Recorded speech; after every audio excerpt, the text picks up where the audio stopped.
at Michigan Tech University. Good job, Marcia. And she's also, I'd like that to go away because it's right in the middle of my screen now. Okay.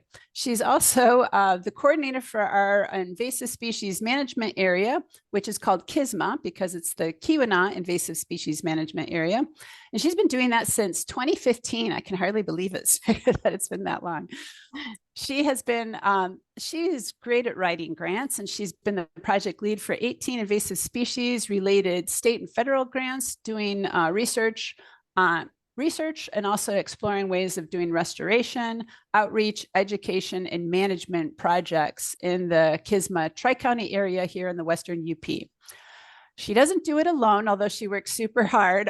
She does it with regional partners and volunteers. And I have to say, some of the most awesome MTU students. She just recruits the best students for her crews. And we at the Keweenaw Land Trust enjoy working with them every year. Her research has focused on alternatives to chemical controls of invasive species for restoration. And I think this is, when you get into invasive species control, almost the first line of defense is like, what do we blast? Which chemical do we blast this with? And how do we blast it? And that's kind of a dismal way of thinking about how things in the ecosystem all work together. So Sigrid is trying these non-chemical ways, which feels better, right, to control things in that way. So she has a PhD in forest ecology from Colorado State University. Her master's in resource economics from Michigan State University brought her into contact with me. We played hacky sack in the parking lot at Michigan State. And then she's also done postdoctoral work in Tanzania and Australia. So she's just been all over the place. So welcome, Sigrid. Thanks for being here this morning. Wow, thank you, Jill. That's, I think, one of the nicest introductions I've ever had. I like your ad-libbing. So good morning, everybody, and thank you for attending the symposium with me on a Saturday morning. I'm the opening act for the main event, and typically opening acts are one-hit wonders, so invasive species is my game. And the most important part is that I cannot outperform the main event, so set your expectations. Actually, I'm really excited to be introducing the newest addition to programming for the Keweenaw Invasive Species Management Area, which is the Go Beyond Beauty program. KISMA is now, as of a week ago, officially a hub and up on their website. And I'll be telling you what the Go Beyond Beauty hub is going to be all about for KISMA. So we're going to be hoping to recruit nurseries in the battle against invasive plant species. And I shall carry it. Oh, I was going to carry it. Okay. So who is KISMA? KISMA is the Keweenaw Invasive Species Management Area. We're one of 22 SISMAs across the state of Michigan. Every single county in the state of Michigan has a SISMA coordinator that you could contact to talk to experts on invasive species. And specifically for KISMA, my mission is to facilitate cooperation and education among our partners to prevent and manage invasive species across land ownership boundaries and to foster native, aquatic, and terrestrial communities. So my partners are around 20 different organizations ranging from federal, tribal, state, and regional local land conservancies and land trusts. And my funding sources have supported a number of different projects. I have a few here, more recent projects. So we've had a Phragmites project that was funded by the EPA with partners like the Upper Peninsula Cooperative Resource and Development Council. Conservation Resource and Development Council. Then I also, we run a boat wash every summer now due to the National Park Service funds, Great Lakes Restoration Initiative, and Forest Service funding. Recently, we've started a goat grazing browsing project in Swedetown on the glossy buckthorn situation they have there. So we'll be doing more goat browsing. Started last year, it'll carry on this year and next year. And And then we also have our crews that since 2017, I've had continuous funding for terrestrial invasive species crews, and that's with the help of the Forest Service, again, Great Lakes Restoration Initiative, and also our state funding through the DNR, Eagle, and MDARD. And then we have a knotweed project that's just going to be wrapping up, but we'll continue with knotweed control with other funding, but that project was also funded through DNR. And then my fiduciary and my employer is Michigan Technological University. So I want to get us all on the same page for what invasive species are. So if you will imagine that this Venn diagram here has all the plants that you might see growing in the state of Michigan. They include non-native species, which could be called alien, exotic, non-indigenous, or non-local beings that live outside the native distribution range that they should be. It also includes some plants that are non-native and cause harm to the poison sumac, to the ecology, economy, or human health, such as poison sumac, poison ivy, water hemlock, ragweeds. And the intersection of that are those plants that are non-native and harmful. And it's important to realize that those are a subset of all the non-native species in the state of Michigan. And the kinds of harm they might do would be anything from being poisonous, so human health, could carry diseases like Japanese barberry with ticks, heightened tick populations. That's again a human health thing. Economy issues because of Eurasian water milfoil, for example, causing recreational issues with our boats, and so on for different kinds of harm. And so you might say that you see plants in your yard that are providing perhaps a food source to birds and mammals, but that you don't see those plants moving from your yards and spreading anywhere else. And the irony is that the traits that make most plants that are invasive popular are the ones that give them a competitive edge over our native species. So things like when you have a plant that you're excited by having perfect leaves, that's because no insects are eating them.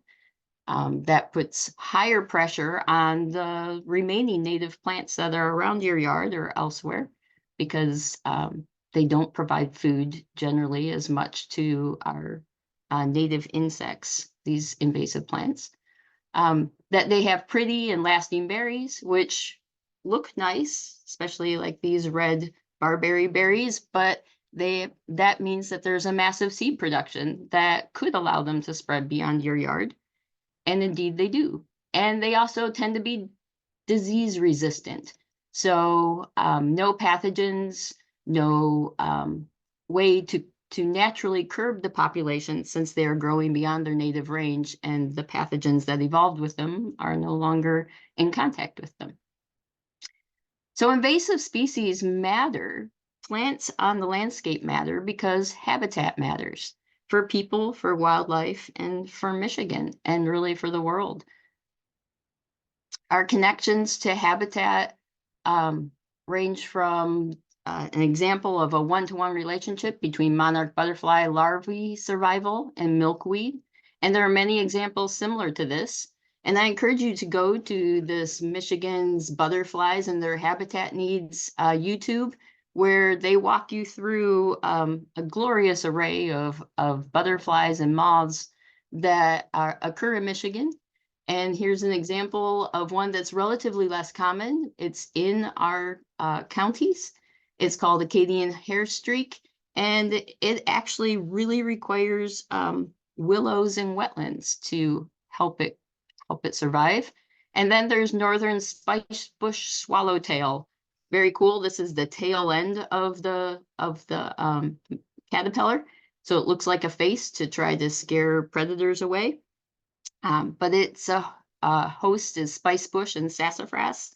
So examples of species that have specific requirements for their food, and when those are outcompeted by invasive species, then we lose those native moths and butterflies. There's a vast unseen world that uses, and here's just an example of some of our common trees up here, the oaks, willows, cherries, and plums, birch trees that support hundreds of different butterfly and moth communities. And when you compare that to, say, an introduced non-native ginkgo tree that's been here in the US since 1784, so 250 years, and those only support 5 moth or butterfly species. So you can see that in general, you can say that non-native and invasive species don't support the native fauna that they need to in order for us to support the biodiversity of our area. So native plants co-evolved with native insects, which birds rely on, and one brood of chickadees needs 6,000 caterpillars. So when you have a mass of invasive species that have berries, for example, and seem to provide the adult birds with enough food to survive, you need to think beyond that, because those are considered ecological traps. They bring the birds in thinking they have habitat to nest, and then come spring, when they hatch their eggs and they start to raise their young, there aren't enough insect caterpillars to feed the birds. So there tends to be a decrease in survival of hatchlings. What other impacts do we see from invasive species? So the Intergovernmental Science Policy Platform on Biodiversity and Ecosystem Services produced a report last year in 2023 that highlighted some of those main impacts. 60% of global species extinctions have been linked to invasive alien species. Huge amount of money. Global annual costs of biological invasions are almost $500 million, or $5 billion, or yeah, $5 billion. That's estimate. 85% of the impacts on nature and good of quality of life is all negative. There's some positive, like honeybees do like invasive flowers because honeybees are European and a lot of our invasive flowers are European, so that the two work well together. But our specialists don't like those invasive flowers, our specialist bees that belong here. And then there's impacts on nature's contributions to people as well. We're losing timber productivity to invasive species now. Forests have troubles regenerating when you have a thicket of invasive shrubs in the understory instead of the regeneration of forests or of our overstory trees. What are some of the impacts we've seen through the years? Over 30 years, we've seen a 75% decline in insect biomass and a 29%, probably 30% now decline in bird abundance. So we are seeing these impacts every day when you drive down the road highway in the summer. 30 years ago, when I was a teenager, I would have to stop and at a gas station and clean my windshield because there would be so many bugs after just a couple hours on the road. And now I can go days. So we are definitely seeing a decline even up here in insect populations. So to bring this to why I wanted to talk about Go Beyond Beauty here today is that approximately 40% of invasive species in the US were originally planted as landscape ornamentals. So that means 40% of the species that we're finding on the landscape were put here on purpose and have escaped those places that they were put. So Go Beyond Beauty was created. It was formed in 2011 by the Northwest Michigan Invasive Species Network, and it's an ornamental invasive plant awareness outreach program. And I'm really excited to finally be a part of it. They got funding to go statewide with their program. It's for wildlife, for clean water, for healthy ecosystems, and if done well, for beautiful gardens that actually provide a function for the wildlife and not just to be pretty. It's a voluntary and non-regulatory free program recognizing those who disuse high priority invasive plants. And it's relatively simple to get involved. There's 3 types of participants. I'm already been in contact with a couple of our local nurseries, and we'll be celebrating those on KISMA's website.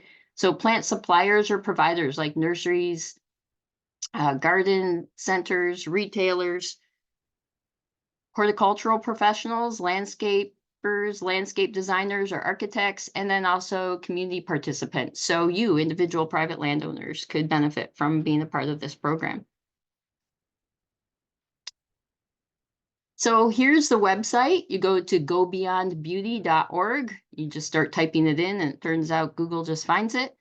KISMA is the newest hub, and so you will find us by going to the Go Beyond Beauty Regional Hub button on the top of their homepage. And when you click that, you'll pull up this page, which is the Find Your Go Beyond Beauty Hub. You click on, you scroll down rather, and you'll see the state of Michigan, and you'll see KISMA up here in the red. We're the brand new member. So we're at the top of their list now. You click on that KISMA name, and that will pull up the KISMA hub page. And there you can register with KISMA, and you can walk through the questionnaires to get yourself registered. And after that, we'll be able to contact you, and we'll get you on our website to celebrate your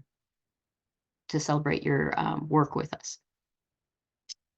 So what kinds of things can you get from the Go Beyond Beauty? What resources might be there? We're going to be receiving from Go Beyond Beauty signs and stickers, outreach and education materials, and you'll get recognized on KISMA's website. You'll get connected to other programs. There's lots of great information on the Go Beyond Beauty website about alternatives to invasive species that you can plant.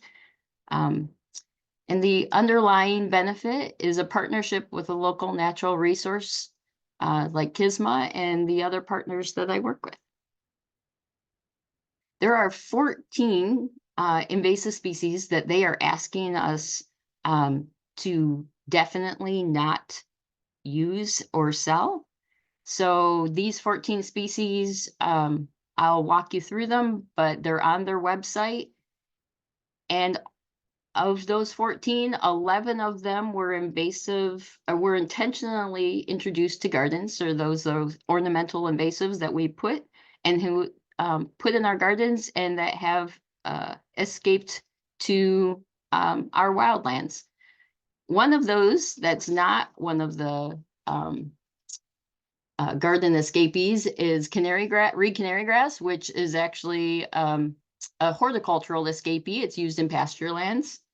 And then 2 of these species are from the aquarium or backyard little pond industry, water hyacinth and water lettuce, which until climate change gets a firmer hold on us, we don't have to worry about, because their minimum growing temperatures, and they're quite frost sensitive, are 54 and 60 degrees respectively. So at least we don't have to worry about those surviving in our yards and getting to our streams and waterways yet. So these are the 14 species that participants need to commit to not use and sell to be a part of the Go Beyond Beauty program, to be celebrated by KISMA, and it includes all cultivars of these invasives. The concern with cultivars, even when they're cultivars of natives, is that you're changing the chemistry of the plants, which the chemistry is what makes them palatable to insects and birds and other wildlife. So if it started off as a native, for example, and you're changing the chemistry to create a cultivar that fits fits our desires for our yard for whatever reason. You're also changing the chemistry of that when you tweak the genetics, and that might not be the best idea for our native species again. So there's still more research that's looking into what happens with cultivars, but for now, for these invasive species, cultivars will not be acceptable. So when you're again to find more about these 14 priority species, you can click on this button for the KISMA hub of Go Beyond Beauty primary species list, and that will take you to a whole list. If you scroll down on this page, you'll see a whole list of the 14 species.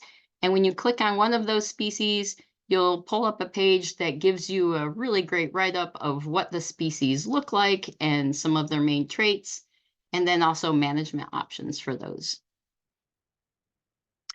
So common buckthorn, glossy buckthorn, non-native bush honeysuckles, those are all in and around KISMA counties. Matter of fact, common buckthorn and glossy buckthorn at 13.8 and 10.9% of the invasive species reported for our areas are two of the highest, the highest reported invasive species in our area.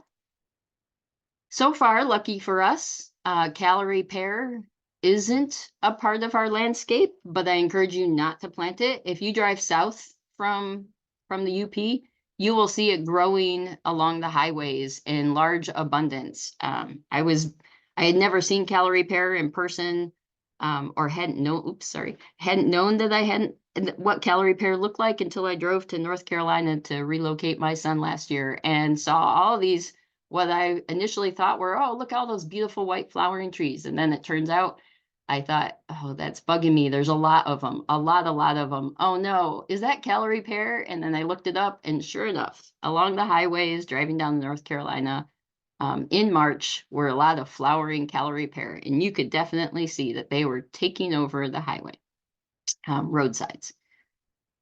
And I just can't even imagine what they're doing in the forest then. Japanese honeysuckle, I'm not aware of that here in our area, but it's one of the priority species. You will definitely find it south of the UP and so in southern Michigan, moving its way up. Might be a climate change thing too. It might need warmer climates. I haven't done a lot of research on it. I just know I haven't seen it much up here. But invasive bittersweet has made inroads up here, and there's one family that I know is battling it in their front yard. So definitely a species to watch out for. And then these 5 others, 2 of them are the grass species that blue lime grass is in the southern part of the Upper Peninsula. So it's also making its way up. Baby's breath, I do manage one spot along the Portage Trail on the waterfront by Prince's Point. So we want to keep that out of our dunes. That's being managed across all coastal areas where there are dunes, like Sleeping Bear Dunes, and Grand Marais has an area that they're battling baby's breath, and that you would see coming in with flower bouquets often. And then we have Creeping Jenny, definitely, Dame's Rocket, and reed canary grass is quite rampant. Reed canary grass does not like shade. So if you have a riparian area and you see reed canary grass coming in on the edges, it's probably because your overstory trees aren't doing well. So get some trees planted. That's the best way to get rid of reed canary grass, is to shade it out. So those were 13 of the species. I really wanted to talk to you today about barberry. It's what I'm going to be calling my poster child for the Go Beyond Beauty program, because it is one of the species I feel like we could get a handle on. It's not so rampant that if we could get everybody to agree to dig out their barberry, we could get it out of the forest that I found it invaded into, and we could really maybe get over the top of barberry in our area. This plant has been particularly spread by the greenhouse industry up here. So we're going to start what we're calling a barberry trade-up days this year. 3 different locations, 1 in each county, will be a drop-off place. Look for advertisements as we figure out exactly when and where that's going to happen, but it'll be towards probably late July, August, when you could dig out your barberry, bring it to one of the drop-off points, and we'll have $10 coupons that you could take to a nursery that's been enrolled in the Go Beyond Beauty program and purchase a native shrub. So barberry has these little spoon-shaped leaves that with little yellow flowers in the spring, and it has tiny little spines growing all along it, which are incredibly annoying when you're trying to kneel down and pull them out, because if you kneel on a branch, those break right into your leg. So highly recommend knee protection and hand protection, double gloves at least, to get these out. But they're relatively shallow rooted. I have met a couple who had deeper roots, but you can dig them out relatively easily, especially compared to some of the other species we're working on. They have these little red fruits that mammals and birds spread from your yard into the neighboring forests, looking something like this for an infestation in the forest. They come in different colors, yellows, dark purple, reddish leaves, bright green leaves. But once they make it out into the woods, they often will change their genetics, their phenology a little, or their looks a little bit, to all go to green leaves. So you'll start with something red in your yard, but by the time it escapes out to the forest, it's lost that character. Another little noteworthy tip or news about Japanese barberry is that it tends to harbor ticks that carry Lyme disease. And that's because not only does it provide great habitat for the white-footed mouse, which is the host for the bacteria that becomes Lyme disease, but they also provide the perfect humid habitat for the survival of ticks during drier conditions. So if you have a really dense thicket of barberry or a couple of shrubs and you have animals, this is the place that they would most likely be able to walk into and get some ticks on them and then get Lyme disease.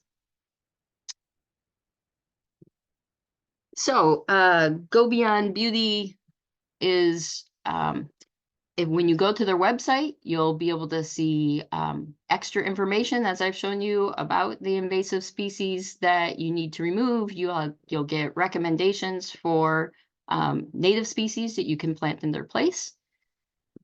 And I encourage you to learn how to dispose of invasive plants also through that website. So I'm going to give a big shout out to Shelly Stusik of the Invasive Species Network out of Traverse City area for portions of this presentation, and who's really got this program off running down there. Well, I encourage you to get to know KISMA and Go Beyond Beauty. And I'm the coordinator again, Sigrid Resh. I have an assistant coordinator, Emily Clawwitter, and you can reach us at that email, kisma.up@gmail.com. And we also have multiple sources here that I consider reliable sources to start you on your quest for knowledge about invasive species and their replacements in your yard. So thank you very much. I'm going to open us up for questions. Yeah, I appreciate everybody attending here and caring about our environment. Thank you, Sigrid. That was really informative, and I like the psychological messaging of the Go Beyond Beauty, because it's kind of like training a puppy, right? Don't chew this, but you can chew that. Yeah. Don't plant this, but you can plant that. And I do think that a lot of those a lot of the targets of that Go Beyond Beauty have been just shamelessly used in some ways by the landscaping business for whatever traits people are looking for, like fall color or Yeah, you know, I agree. some some look that people want. So it's nice that people can look at these natives to get that same look or whatever that landscaping purpose was. There So are a lot Marcia. of really good reputable resources out there now, and KISMA has several of those on our website, but for specifically for Go Beyond Beauty, they've done a fantastic job really highlighting the different features that you need to know about these plants. Yes. If anybody has any questions, feel free to type them into the chat.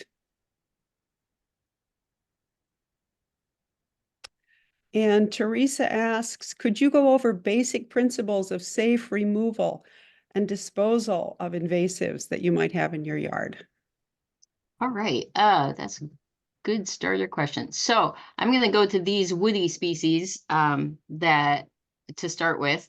So the crazy thing about, and it goes with a lot of our native trees do this too, but the crazy thing about these is you have one stem of common buckthorn or glossy buckthorn, or maybe a few stems of honeysuckle that you want to remove. And so, oh, if I cut them near the ground, that surely will be the best way, but it isn't. What happens is you have one or a few stems, you cut it, it becomes, I've always forgotten the Greek mythology, but there's a word, Medusa. A hydra. a hydra. It becomes Or a Medusa. hydra. Or a and, Medusa. And Yep. so you had one, you end up with many. All these species that are pictured here do that. So the most important thing is to realize that you can't cut them. That will just make your future harder. So what you want to do is, if you do cut them, you want to put a big sheet of some impermeable substance over them, like a plastic bag or a tarp, and you want to weight that down all around that stem. So not just the stem itself, because there will be buds at the very soil root interface that could somehow get some light if you just put the bag right around the stem. So you want to really smother a good foot, at least a foot around that stem, weight it down well so that critters and freeze thaw cycles and such can't pull it up, and then leave that bag there for a couple of or like a year and a half, I would say, at least through a full growing season, and make sure that there's no sprouts coming out. And then for disposal, so that's how you would manage that stem, by smothering it. And for disposal of those uppers, at this point, the woody material isn't going to sprout new roots. So I recommend burning it. If there's fruit on it, try to capture that fruit, get that bagged and put it in the landfill, or burn the fruit. Definitely keep the fruit away from soil. So don't put the fruiting branches in your compost pile. But if you could put it onto a hard surface and let them dry out, that would be a good way to get rid of the fruit. And for disposal, like I said, burning is the best way that I found. But you can chop up the wood for firewood. Buckthorns in particular are really dense wood, makes really nice hot fires. So these vines, actually, let me go back here. Another method, if they're smaller, you can hand pull them, or I have weed wrenches that you can borrow from KISMA. I ask for $100 deposit in the form of a check, and then give that right back to you as soon as the tool comes back. That helps offset the costs of any tools that go walking. But we have a tool shed of weed wrenches that we're happy to loan out. If the diameter of the stem is like 1.5 inches to 2 inches or less, you can easily use this weed wrench, which is a really nice leveraging tool that helps you pull out most of the roots. And then that's essentially getting rid of the plant too. If you can get most of its roots, it doesn't have enough carbon storage in its plant tissue to grow itself back to a full-size tree again. And then hand pulling all seedlings is a really quick way to get rid of regrowth after you've removed these trees. What tends to happen is you remove the trees, you think you've taken care of the problem, but there's a seed bank there Buckthorn, the seed bank, used to be thought to last around 7 years, but more recent research has shown that it's really the first couple of years that are the worst for glossy and common buckthorn regeneration. So if you can, if you have an area of lots of seeds and you have the ability to smother that area with a tarp, that would be the best way to get rid of those seed germination. Or when they're really young, take a garden tool and scrape them out of the soil a little bit to expose those young roots, and they'll desiccate and you'll lose, you won't have to worry about the regeneration of those species. For these vines, if you have very few of them, hand pulling them, getting all the roots as much as possible is the best way to get rid of them. If you have a huge density of them, then people are needing to turn to, especially for invasive bittersweet, which spreads with rhizomes underground, so they'll sprout out new stems that can then climb up anything that's close by it because it's a vine. So people are using chemicals, either cut stump or foliar application, but do realize that the label is the law, so make sure that you are picking the right pesticide or chemical herbicide for the job, and that you're following the rules on the label. And you want to apply things like Roundup or glyphosate in the fall, because that is how it gets. So you cut the stem, you apply it, it gets retranslocated into the root system from the upper above ground portions, and that's how you're going to kill that vine. So good to read instructions and find more a good description of which herbicides are the best to use for these species. And then for these others, again, and then again, disposal, burn all above ground material as much as possible, or bag up seeds and get them into the landfill. Baby's breath, as it turns out, if you can dig those out of the soil, which is what we've been doing in the fall, before the seeds break open. And the interesting thing about baby's breath is that it's kind of related, or like tumbleweed. It hangs on to its seeds in pods, and then when the wind blows, the stems break off in the late fall, and the weed tumbles along and it sheds its seeds that way, and that's how it spreads itself. So if you do early fall removal of them, it's, you can easily identify them by their flowers in the fall. And then you do early fall removal of them, you can burn the plants or bag them and get them into the landfill that way. And you'll stop that seed dissemination of the plant breaking off and rolling. These other ones, Dame's Rocket and Creeping Jenny, smothering works for them. Hand pulling and smothering of seed bank works for those. You have to stay on it. It took years for them to get all of these invasives to get super established in our area, and it's not going to be a one-off to get rid of them. They're difficult for a reason, which is why it's so important to not get them introduced in the area in the first place. Prevention is definitely the cheapest, but getting them early is the next cheapest option. So it just takes patience, and every time you see a new shoot, pull it out.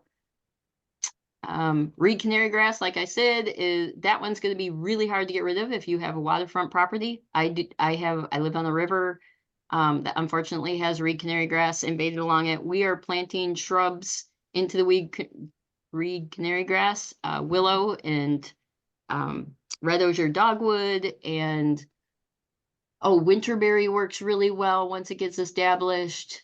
Alder, tag alder works really well.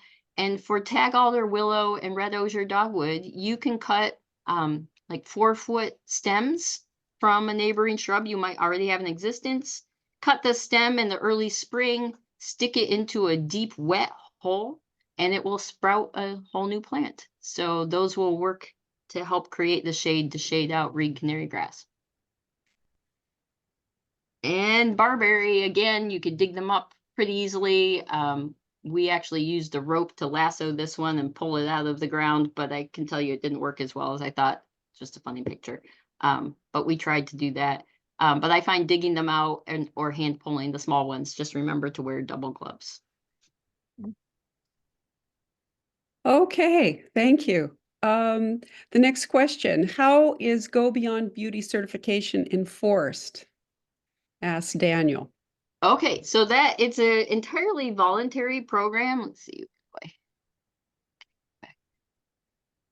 Our goal isn't enforcement. Our goal is to really just encourage people to think about their plant choices and just try to get education and information out there for people to use. It's non-regulatory, so again, no enforcement. It's free.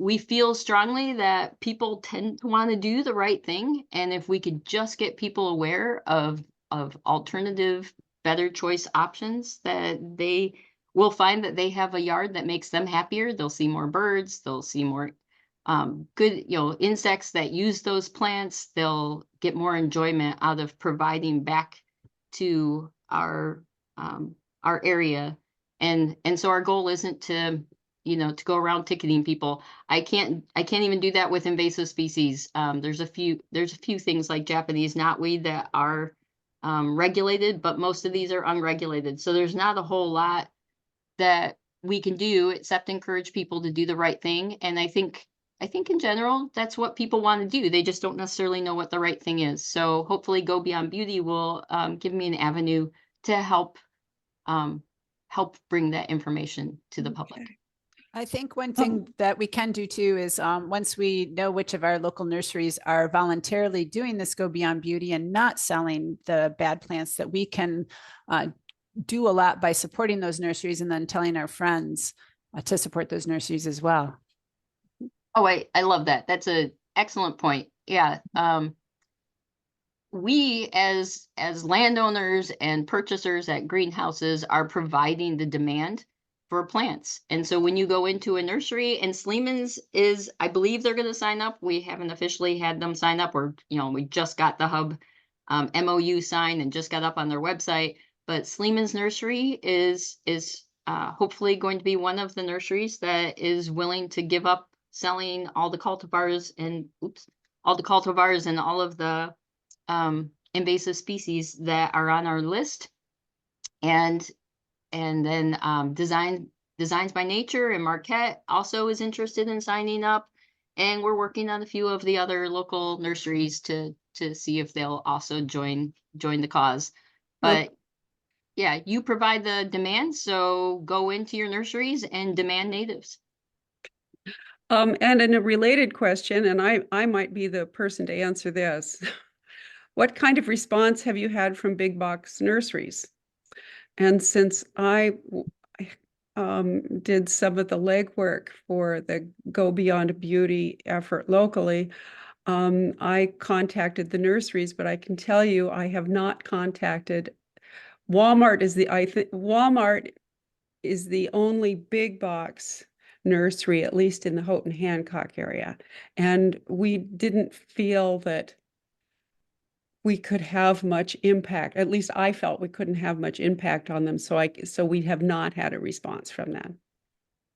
And the SYSMAs at large, so not me specifically, but a few of the other cooperative invasive species management areas have tried to approach some of these box stores.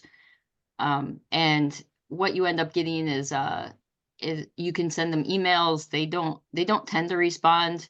The employees don't tend to be knowledgeable or powerful enough to make any choices about what's being delivered to them to stock. So that's actually kind of a green industry bigger deal that the SYSMAs haven't been able to make forays into. Well, for example, we have 68 participants online. What if our local Walmart got a letter from 68 people saying, I really don't appreciate that you're selling these invasive plants? I mean, that might be one way for us to do this. Yeah, I think it is going to be a demand grassroots effort. Like, go in and say, I won't support this, but yeah, sending letters. There's reasons that these large businesses do well, and so maybe we could, as a group, make an effort to change that, but I think That's we'll have, kind of high hanging fruit right now. yeah, I think we'll have a better, I was just gonna say that, I think we'll have better luck with some of our local lower hanging fruit. And maybe if we could just get people, I mean, Walmart's not gonna continue to stock invasive plants if people aren't buying plants there. So go to places that will supply you the natives that you need. And that's the start. Yeah. Okay, next question from Beth Flynn. How can knapweed be removed? I know she's got a lot of it. So Michigan Nature Association is one of my partners, and we have several places that we've been working with them to remove knapweed. We also work with the Eagle Harbor Lighthouse. And if you have, and we had it in our own area because we're near a parking lot that tends to be a disturbed area where knapweed comes in, and we found constant removal, digging out the roots.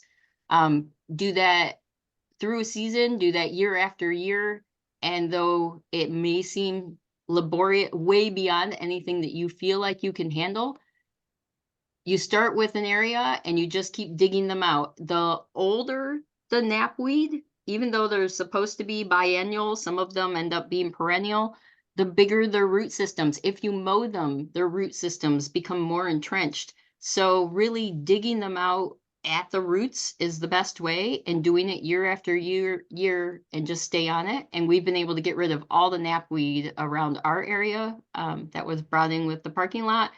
And with Michigan Nature Association, we've made a huge progress in decreasing the populations of knapweed. I'm also looking into the possibility of bringing in weevils, biocontrol weevils that only eat knapweed, and they've been tested and released by APHIS for use for biocontrol. So I'm in the midst of figuring out permitting and the possibility of doing that. But biocontrol is going to be a long-term option. Really your best, if you really want to eradicate it, digging it out by its roots is the best way. I would say one Use piece gloves. of mental attitude to have is somebody explained this to me, that when you're fighting invasive species, you can think of it as like half-lives. So your first year, you're going to have a lot of effort. And then the second year, maybe half as much effort. And then the next year, half as much of that effort. And so when you think of it that way, you mentally know that you're going to put in a lot of effort, but eventually it is going to pay off and you will see it. Yeah. Beth, you're muted. But we also have a whole lot of questions, Marcia, to get Yes, through. So maybe we can take care of you, Beth, through email or something. Let's. Well, we've got a few minutes yet. Yeah. How? Oh, I'm sorry. Yeah. How's KISMA reaching out to nurseries and garden shops in Go Beyond Beauty? Will we be encouraging them to carry native plants? Yes, definitely. We've already been in contact with several of our local nurseries, Sleeman's, Dennis's. I have a list of native plants on the KISMA website that is a good, it's a list that shows other things like Designs by Nature and Sleeman's, what they're carrying for native plants. And they've already tentatively agreed, well, Sleeman's has tentatively agreed to be part of the Go Beyond Beauty program. So reaching out to them, asking for natives, and they already, if you go to the KISMA website and our native tab, I have a table that has a list of what they were carrying as of a couple of years ago. Designs by Nature has asked me to update what they're carrying on the list. I just haven't had the chance this spring to do that yet. But we do have nurseries that we're reaching out to, and we're doing it in person. So we go and we talk to them. We talk to them by email. We've been in communication with many of our local areas. So we'll hopefully be having options. We'll be reaching out to them with this website, and they can become a participant, and then they'll be listed on that Go Beyond Beauty website, and we'll also list them on our KISMA website to celebrate their entrance into the program. Yeah. And as people have been asking for native plants, nurseries have been carrying more of them. It's capitalism in action. Yep. Next question. If I have both Vinca and Creeping Jenny in my yard, which should I focus on first? And how can you get rid of Creeping Jenny? Creeping Jenny, well, it's actually much like Vinca. Hand pulling and smothering. Let's see, I think Jill actually tested this out well. Yes. Yeah. But If you use smothering the with cardboard yep. and mulch on top of the cardboard, then by the time it makes its way through that, it's really wimpy and it's easier to see what's still left and to pull out. And I've found with even repeatedly hand pulling small amounts is actually, well, I find it very cathartic to kill plants like that. So I think just sticking with the regime and doing it in a wave so that you're sort of starting on the edge and moving towards the center, and doing as much as you can, taking breaks. But yeah, smothering will get farther into that wave, but hand pulling definitely works. If you have it all through your lawn, if you smother, you're going to ruin your lawn too. Yes, well, if you want to replace some of your lawn, you would be able to dig up the grass and the vinca all in one go, and you could then I mean, lawns aren't very useful for our native species either. We have, I don't know, something like the size of the eastern states, the size of New England is grass. If you take up all of people's yards, and you could cover the size of the states of New England, with how much grass people plant on their private lands, and that really doesn't provide food sources to our native species either. So the more grass we get rid of, and more flowers and native grasses that we plant, because most of the grasses we are growing in our yards are something like Kentucky bluegrass, which doesn't belong up here and doesn't feed anything. So the more you replace that grass system with native plants, flowers, the better off the better habitat you're providing anyway. So smothering some of that grass to put in other species, native species, wouldn't be a bad thing. Okay. And which should I concentrate on first? I have huge regions of Vinca, but my Creeping Jenny is in the grass. I guess I would say, would you like to prioritize replacing your lawn, or would you like to prioritize having a better garden area where your vinca are? Well, the whole Vinca area is shade. Okay. I'm thinking this might be a good email conversation to Yeah. have with Deb, because it Yeah, and involves a lot I of would- things, right? Yeah. For shade gardens, there are a couple of online nurseries. So Prairie Moon and Prairie Nursery have excellent suggestions for native grasses and native shade tolerant plants. So those would be good sources to go to. You can even send them emails with your problems and questions, and they'll respond with ideas for what you could do to replace those things. But I would definitely say the smothering would work. The cardboard smothering would work in the shade. Thank Equally. you. A question from Christine Bradoff. What label should be put on bags brought to the transfer station that have invasives in them, or is there such a thing? Do they know that? You could print out your own label, or even I've put tape on the bag and wrote invasive plants, but they're not composting anything at those places. So those just go right into the landfill. Mhm. And it's not like they're going to unbag those things and spread them around. So in the end, it's not a huge concern. But if you want to make it clear, I've put duct tape on the bags or whatever, and just wrote invasive plants. Mhm. Well, Also- what I was getting at was, we're not supposed to put yard waste in the landfill. So I know when there have been big collections, they've labeled the bags and brought them there.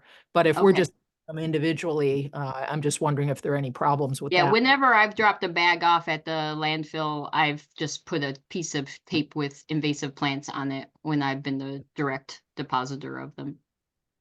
I tend to burn things now, so I haven't been dropping anything off. And I know that they've changed how they're collecting garbage, but that's Well, what I do. this is kind of a related question. Teresa asks, I brought barberry from my daughter's yard to the Houghton garden drop off. Is that okay? Maybe not. Houghton actually they've told me that they have a burn area. So they might be taking care of it, but it's a good question when you drop it off. How is this going to be disposed of? We're going to be working with hopefully, I think it's Houghton that for our barberry trade up days, and we will be making sure that they get taken to a burn site. Yeah. Okay. I would say when you're transplanting or when you're like taking an invasive from one place to another, make sure that it's bagged so you're not like dropping any of the seeds along the way, right? Or wrapping it like burrito style in a tarp. If you don't, I mean, barberry, it's very hard to bag because it's so thorny. It would spread anything. So a tarp is a good way to transport anything with berries on it to get it to the place that is going to be proper disposal. But I definitely don't take them to the yard waste sites unless you know they're going to be burning them. And some of the yard waste sites do burn them. And a lot of our yard waste sites are just filled with invasive species from people bringing them there in the first place. So those would be the places that would do the least damage because they're already invaded. But as I've already talked about, they spread from where you put them. So if they form fruit, they're going to spread into the wild areas around those yard waste areas. So places that will burn and asking the places you're disposing them at, if they are going to burn and when, and getting them to them for that time is a good way to go. And here's a comment from Melissa, who's in Dickinson County, and she says her property has been taken over by Autumn Olive. And she's wondering if that might be moving to the Keweenaw, or I guess I'm wondering that. Yes, Autumn Olive is in the Keweenaw, has taken over many people's yards. That was an unfortunate mistake. People were told that they could plant it for wildlife, and it was even sold with conservation districts years ago to help proliferate this wildlife species. Turns out wildlife do like it, but that's how it spreads, and it really does well in our ecosystem. So autumn olive is another one of those. If you cut this, it's like other woodies. If you cut the stump, it will resprout more stems. So you have to cut and smother the stump, or cut and treat the stump, or dig the whole plant up. And it's best to start when you have a small amount of autumn olive, because when you wait, you'll become quickly overwhelmed. Right. But the cool thing about autumn olive is it's mostly an edge effect species. It doesn't like deep shade. It doesn't produce well in deep shade. So it tends to grow along the rim or periphery of forests, but not necessarily well or deep into a heavy forest cover. Yeah. So again, Sigrid, I hate to interrupt you, but it's 10 o'clock. And our next speaker is ready, but thank you so much. This has been for really all wonderful. the questions, everybody. And if anybody has any more questions, they can go to the KISMA website, and I think there's a way for them to contact you, correct? Yes. Yes. All righty. All right. Thanks Thank you, very much. Sigrid. Thank you Thank for you, fighting the everybody. good fight on behalf of all of us who live in the 3-county area that you serve. Hello, David. Welcome this morning. Good morning, everyone.